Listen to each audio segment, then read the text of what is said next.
fellow movie buffs and film connoisseurs, it's your self-proclaimed cinema shogun here, and something really strange happened at Brian Laundries' home yesterday, and I feel like not enough people are talking about it.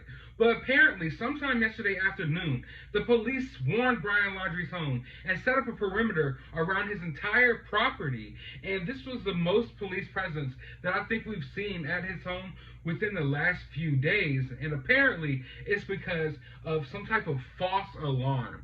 But honestly, guys, I think there's a little bit more to this.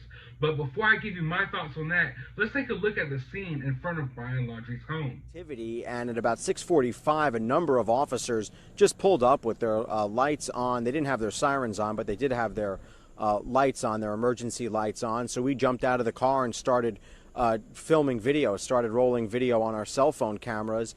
And what we saw was a number of officers arrive, maybe a dozen of them or so. They surrounded the house, and then they kind of did a cursory search around the property, and then several went and knocked on the door. They went and checked to make sure everything was all right. Indeed, it was. And then we heard as officers were leaving, we heard them say to one another, hey, did we get an address for where that call came in from? So they were clearly leaning towards this being a potential false alarm. We learned afterwards, Northport police said that they did get a call for potential shots fired near the Laundrie home. That was found to not be true. We were here. We did not hear any shots fired. No evidence the officers gathered at the scene suggested or indicated that there were any shots fired. And now the person who filed that false report will be investigated for potentially, we don't know if this was done on purpose. There may always be a legitimate claim of something going on. It's not illegal to call 911 if you have accurate information, and if you believe that you have accurate information, you would not be prosecuted. But if you knew that there had not been shots fired and officers can determine that, then certainly whoever did this would potentially face criminal charges. This is, of course, a serious thing, and we have covered a number of... Now, the police are saying that this was just some big false alarm, and the obvious theory would be that there's some prank callers who prank called into the police department and got the police sent out to Brian Laundries' home. But then when you really think about it, this is a huge case, and we're living in 2021.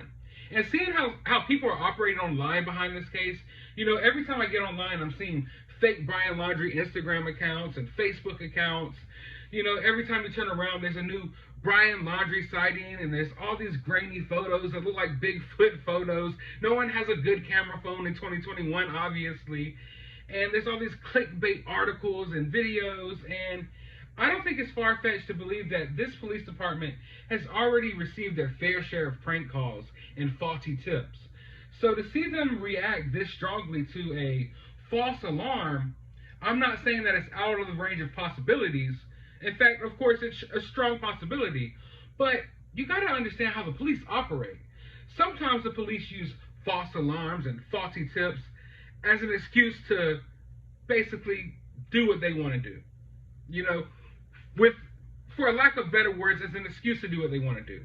Often during traffic stops, the police will pull someone over and say, hey, your blinker light isn't working, or your tail light isn't working. But really, they're pulling the people over because they might fit the description of a suspect that they're looking for in the area, or maybe the police are suspicious that this person has drugs or weapons in the car, so they'll use an excuse like your tail light or your blinker or something to do with your license plate when there's really no problem at all.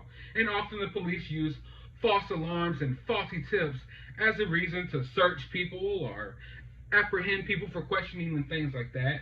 So I feel like this could have been an opportunity that the police were using to just pop up on Brian Laundries' family unannounced.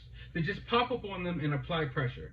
Because we're entering into like days and days of searching for Brian Laundrie in this preserve that is probably a faulty tip. It's probably a misdirect in the first place. You got to believe that law enforcement is getting frustrated out here. And I feel like we're entering the time where they're going to start applying pressure. And I feel like that's what this was.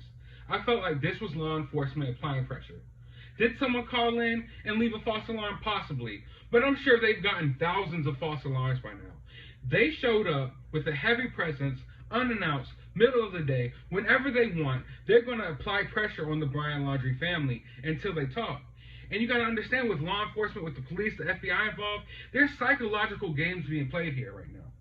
Brian Laundrie's family is undoubtedly playing a psychological game of not talking, not saying where their son is. You know, they don't look like they're concerned about their son missing. There's a psychological games at play here. And this is law enforcement's, I feel like, possibly a way of them playing psychological games, of applying pressure. You know, applying pressure until they mentally break down and say something. You know, this good cop, bad cop stuff that you see on TV, that's a reality. That really happens. You know, that really happens. And I feel like I said, I feel like this is law enforcement's way of applying pressure, and don't be surprised if you start seeing more pressure applied moving forward. Because I feel like the kids' gloves are about to start coming off in this case. All right? Gabby's body has been found. The autopsy reports, I'm sure, are in. They know more than we know. And I feel like after, you know, searching and searching and searching every day, you got tons of people out here. You're wasting so much money, so many like resources that could be used elsewhere. They're about to start exploring different avenues. Best believe they're going to start popping up on Brian Laundries' home whenever they want to. And that's what they did today. They popped up, went into the house. Oh, let me make sure nothing's going on in here. Who you talking to? What you doing? Basically just to mentally keep wearing you down until eventually you talk or eventually you break. So that's what I think we're seeing here. So the big question is, will Brian's family finally break down and say something? If the police keep applying pressure, if the public keeps applying pressure, will Brian's parents finally break down and let us know something? But honestly, I'm no expert, but judging by their body language, judging by how they look every time we see them, I'm not so sure that they will. And if you want me to be totally honest, it's my opinion that they won't. They've lawyered up, and they're getting ready for a big legal battle ahead. And make no mistake about it, regardless if they find Brian or not, there's going to be a big legal battle coming ahead. I fully do believe that. This case is going to get crazy. But I want to know your opinions about all of this down in the comments below. Did you think this was strange? Do you think this is just some type of false alarm?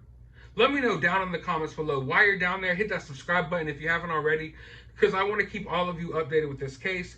Ring that notification bell so you can be notified of my posts and notified of all of the Gabby Petito updates.